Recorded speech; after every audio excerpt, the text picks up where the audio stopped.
E a gente teve a ideia de trazer o André aqui, ele sendo psicanalista, para tirar algumas dúvidas, né, esclarecer algumas coisas para a gente sobre o que é a profissão dele, né, o que ele faz, algumas dúvidas que a gente tem pertinente a isso.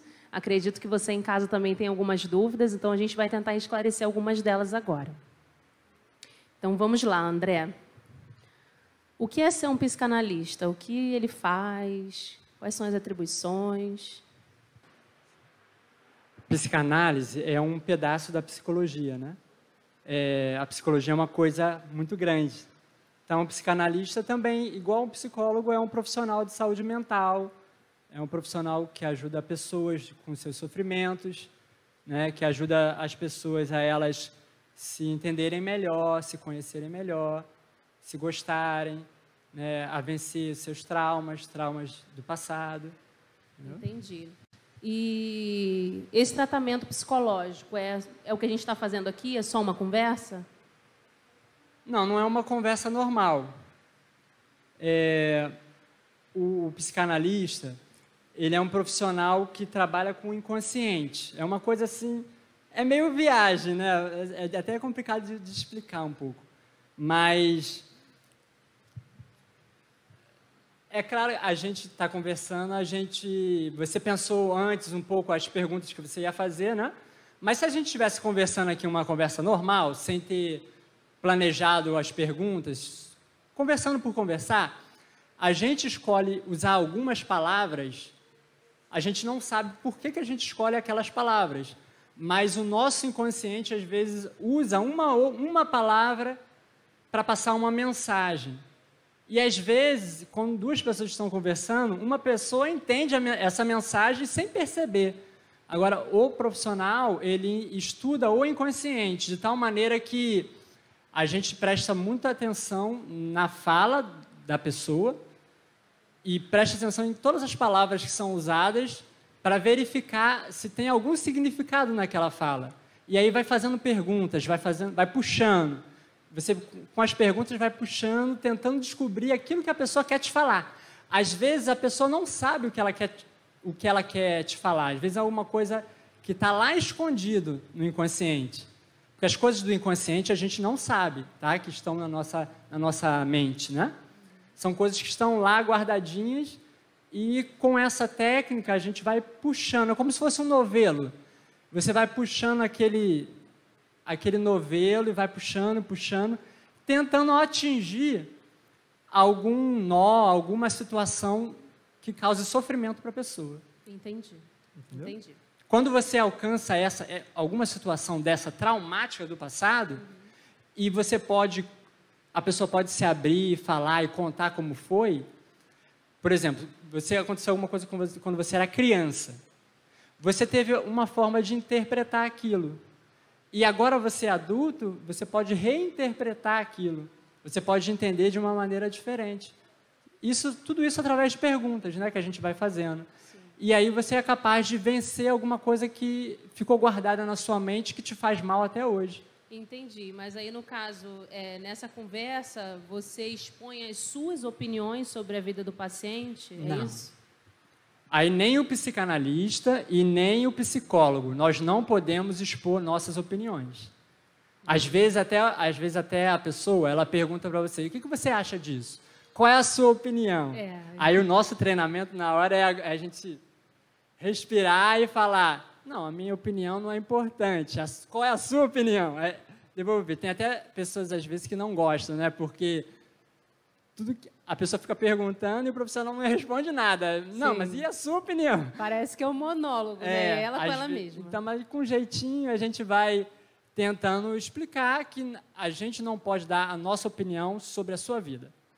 Você que tem que fazer as melhores decisões para a sua vida. Sim. Porque até se eu der a minha opinião e você ir pelo meu caminho, e aí você vai ter uma justificativa. Não, eu fui por aquele caminho porque o meu terapeuta que mandou eu ir. Já até aconteceu isso comigo, tá? Mas não fui. Eu não falei, vai por esse caminho. Sim. A pessoa entendeu assim, não, mas aquela ideia e tal, é uma coisa interessante. Então, a gente tem que se esforçar muito para não dar a nossa opinião.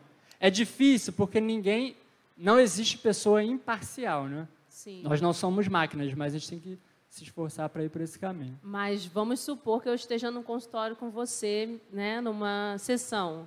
E aí tudo que eu falar ali vai morrer ali, porque as pessoas às vezes têm o medo, né, de que aquela conversa saia dali. Por exemplo, num ambiente de casa, não, porque aconteceu isso, isso e isso no consultório hoje. Isso acontece? Isso pode acontecer? Não, não pode acontecer. E justamente, uma das coisas que eu aprendi, que realmente acontece, quando a pessoa chega, ela não chega se abrindo assim. Sim. Às vezes tem até coisa que ela quer te contar, mas ela não vai te contar de início. Então ela tem que realmente confiar que o profissional não vai contar nada para ninguém. Eu já conheci pessoas que contavam coisas. Já conheci pessoas que faziam isso. Mas, por exemplo, eu me esforço e eu trabalho para que nem minha esposa saiba quem eu atendo. Ela não sabe quais são as pessoas que eu atendo. Para que ela não fique tentando adivinhar as coisas, nem nada. Então, quando a pessoa tem confiança no profissional, então a terapia ela segue o rumo correto. Entendi. Entendeu? E você falou até uma palavra interessante, você falou a palavra morrer, né? E aquilo que é falado no consultório não pode morrer. Por quê? Eu tenho paciente, vocês sabem que eu atendo há pouco tempo, né? Tem 1 ano. Eu tenho paciente que já tem mais de 40 sessões, 46 essa semana. Então, o que a pessoa falou na primeira sessão não pode morrer. Eu anoto tudo, né? Eu tenho que ser capaz de lembrar alguma coisa importante que a pessoa falou no início e eu posso usar agora para ressignificar aquilo que eu lhe falar, para ressignificar alguma coisa que a pessoa compreendeu de uma forma que talvez não seja a verdade. Entendi. Mas tem que ficar dentro do consultório, não pode sair do consultório, entendeu? E por que a gente não pode ter um psicólogo ou um psicanalista que seja amigo nosso? Porque é mais fácil a gente se abrir com quem é amigo, né? Por que não pode ser, assim, amigo? Porque eu já ouvi muito isso. Não pode ser alguém que você conhece. Não pode ser alguém que você conhece. Por exemplo, eu conheço você. Olha, eu poderia ter uma sessão com você? Talvez sim, talvez não. Aí depende. Você se considera minha amiga íntima ou não? Se eu for um amigo muito próximo ou um parente, né? Então, por exemplo, se é um parente, as coisas que a pessoa vai me contar tem a ver comigo também. Sim. Porque as coisas de família, né? Em matéria de família, tudo se mistura, né? Uhum. Se for um amigo próximo, também a vida de um se mistura na vida do outro, então não dá certo, entendeu?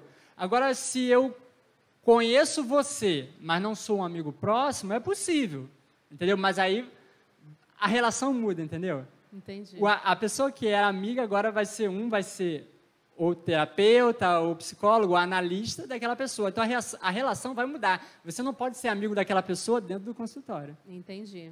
Né? Entendi. E aí eu tenho mais uma perguntinha aqui para você. Os seus resultados, né, até hoje. Eu posso falar uma outra coisinha? Pode. Outra coisa muito importante que tem a ver com isso que você falou é que a gente, tanto o psicanalista como o psicólogo, a gente não pode atender 2 pessoas da mesma família. Interessante. Entendeu? Se eu atendo uma pessoa que é parente da outra, então se você sabe que o seu parente, o cônjuge e tal, vai também ser atendido por mim, então isso vai interferir na sua forma no seu comportamento dentro do consultório. Não vou ficar tão à vontade, né? Porque exatamente. Eu vou achar que... E um pode pensar, não, eu vou falar isso porque o outro vai falar aquilo, aí acaba um misturando na outra, atrapalha e não dá certo. Então, se tem 2 pessoas da mesma família, eu atendo um e o outro eu tenho que encaminhar para um outro profissional. Entendi. Tá bom. Agora, a outra pergunta é aqui. Como você já atendeu, né? Você tem 1 ano já de profissão. Os seus resultados até hoje, né, na sua prática, trouxeram benefícios na vida dos pacientes? Você já vê algum resultado no comportamento deles? Sim. É muito legal. É muito legal porque você vê a teoria, né? A teoria na prática, funcionando mesmo, né? Assim, às vezes a gente não dá muito valor para nossas palavras, né? Eu creio muito que da mesma forma que Deus ele criou tudo através das suas palavras, né? As nossas palavras, elas tanto criam, como elas podem destruir, como podem construir. Então, quando a própria pessoa, quando esse exercício dela falar, quando a pessoa tem a oportunidade de falar, ela mesma pode se consertar. Então, como eu falei, a gente procura não falar tanto para não fazer a nossa vontade interferir na vida da pessoa. Sim. Mas só quando a pessoa ela tem essa oportunidade de falar, às vezes, com as perguntas certas, a pessoa ela fala de coisas que ela nem lembrava. Acontece muito isso, a pessoa, nossa, você me fez lembrar de uma coisa que eu há muito tempo eu não lembrava disso. Estou precisando de uma Porque sessão, você vai puxando. Estou precisando de uma sessão. Então, da mesma forma que eu digo que tenho pessoas que já atendo há mais de 40 semanas, já teve uma pessoa que eu atendi 3 vezes. A pessoa mudou assim, tomou decisões, mudou o rumo da vida dela. Uhum. E não fui eu não dei alta para a pessoa, não. A pessoa chegou no outro dia, tchau, André, muito obrigado pela ajuda, agora eu vou para lá, não vou... Aceitei um novo trabalho e não vou mais voltar, tchau. E agradeceu e foi embora. Simples então, assim, é o método. É claro que a gente não pode atrapalhar. O profissional não pode atrapalhar, né? É que nem um pregador, né? O pregador, ele não prega a Bíblia, ele não pode atrapalhar a pregação da palavra, né? O profissional é a mesma coisa, ele usa o método e o método funciona. Se a pessoa tiver a oportunidade dela falar e trazer coisas do passado, ela, com um pouco de ajuda, ela mesma vai conseguir clarear as ideias dela, né? Descobrir coisas que talvez ela não saiba ainda, entendeu? Entendi. Agora, uma pergunta aqui que está fora do script, mas é porque, como a gente está, né, sendo transmitido, às vezes tem pessoas também dentro da igreja, no nosso meio social, que não têm acesso a um profissional. Né, às vezes porque não tem condições financeiras, né, ou porque tem um preconceito. Como a gente faz para poder identificar ou para poder recorrer a alguém para poder desabafar, falar alguma coisa, sem que seja com um profissional? O que a gente tem que procurar naquela pessoa, né, além de ter a confiança naquela pessoa, claro. O que a gente tem que ver? Porque, às vezes, tem pessoas que estão desesperadas para falar com alguém e não consegue, tem aquela trava e precisa de ajuda. A pessoa tem que ser um verdadeiro amigo, né? É a pessoa que... Porque a pessoa tem que ouvir, né? Porque não adianta muito se a pessoa não ouvir.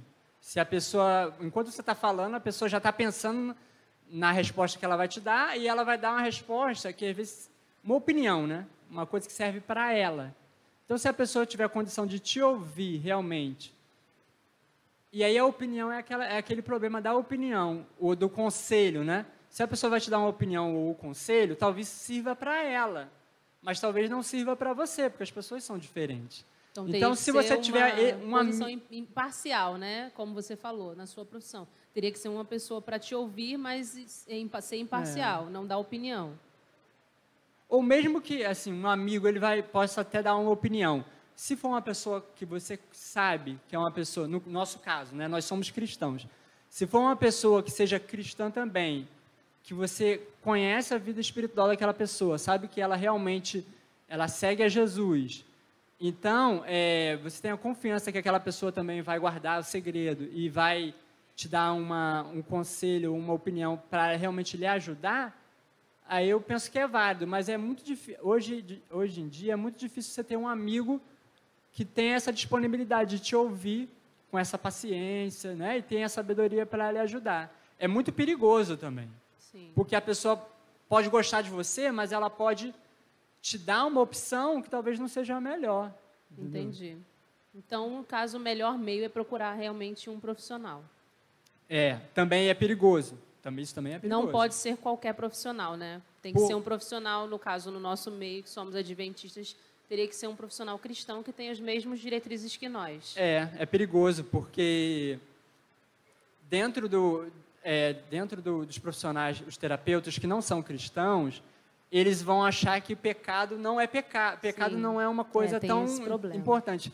E até eu estudo, eu faço um curso junto com vários psicólogos, e tudo mais, e eles discutem sobre isso, né? E é perigoso. Mas a gente, o profissional, não pode sair por aí fazendo uma propaganda. Olha, eu sou um profissional cristão, venha até mim. A gente não pode levar a nossa fé para dentro do consultório. Sim. Mas, como eu lhe falei, ninguém é imparcial. Então, se você vai até um profissional que não tem fé, que é ateu ou agnóstico, mesmo que ele não queira, ele vai acabar interferindo. Entendi. Agora, para a gente fechar, muito triste, que essa área é uma área que eu gosto muito, da psicologia, né? Eu gosto muito dessa parte. Minha última pergunta para você é: o que a gente precisa fazer, então, né? O que essas pessoas precisam fazer para prevenir uma atitude suicida ou para prevenir o suicídio? Sim, é bom a gente entender. A primeira coisa, a gente tem que entender: a maioria das pessoas que tentam suicídio, que pensam em suicídio, são pessoas que têm, na grande maioria dos casos, são pessoas que têm depressão. Aí tem uma pequena porcentagem de pessoas que têm algum outro problema emocional ou uma doença mental. É muito raro alguém que não tenha depressão ou uma outra doença emocional pensar em suicídio. 90% dos casos é depressão. Então, a primeira coisa que se a gente quer ajudar uma pessoa para que ela não venha a chegar ao suicídio, é ajudar a pessoa a tratar a depressão. Entendi. Entendeu? Porque, às vezes, muitas pessoas não compreendem o que é depressão. E depressão, ela se trata de duas maneiras: médico e terapeuta. Eu até arrisco a dizer que o terapeuta é mais importante. Mas, se a pessoa não tiver com a cabeça boa, a terapia não vai funcionar. Porque precisar de medicação, né? Em alguns casos, principalmente em casos mais graves, precisa da medicação para a pessoa melhorar assim, a cabeça dela, para ela conseguir ter uma atenção, para ela conseguir conversar. Entendi. Na terapia. Então, ela tem que fazer as duas coisas. Aí a gente vê pessoas que têm depressão, que não tratam nada, não tratam. Ou pessoas que vão só ao médico, ou pessoas que vão só na terapia. E aí, às vezes, não dá certo por causa disso. Tem pessoas ainda que vão nos dois e ainda não conseguiram melhorar. Uhum. Então, precisa muito do apoio para que não chegue a ela ter os pensamentos suicidas, procurar prevenir. Entendi. Agora, se uma pessoa já tentou o suicídio, ou se ela tem pensamentos suicidas, se a pessoa já tentou o suicídio, ou se ela começa a falar para as outras pessoas que está pensando nisso, ela não deve ser criticada, nem julgada, nem criticada. Em primeiro lugar, porque Deus não nos colocou em posição de julgar ninguém. Sim. A gente não tem essa prerrogativa. Agora, e nem criticar a pessoa, porque a pessoa, ninguém quer morrer. O Augusto Cury, eu aconselho, quem já teve oportunidade de ler o Augusto Cury, é maravilhoso. E ele diz que ninguém quer morrer. Uma pessoa que quer se suicidar, ela não quer morrer, ela quer matar a dor, o sofrimento e tudo mais. Ela está desesperada. Então, se a pessoa já está desesperada e você ainda vai criticar ela, você vai fazer mais mal ainda. Sim. Entendeu? Então, é levar, não criticar, acolher, aceitar, abraçar a pessoa e levar ela para as duas coisas que eu falei, né? Para o médico e para o terapeuta, para tentar ajudar a pessoa. Entendi. Então, a gente aqui fecha. Muito obrigada, viu, por esclarecer as nossas dúvidas. Que a gente possa fazer um próximo JA aí com esse tema, porque é muito interessante, né? Te agradeço muito. Obrigada, viu, André? Sim.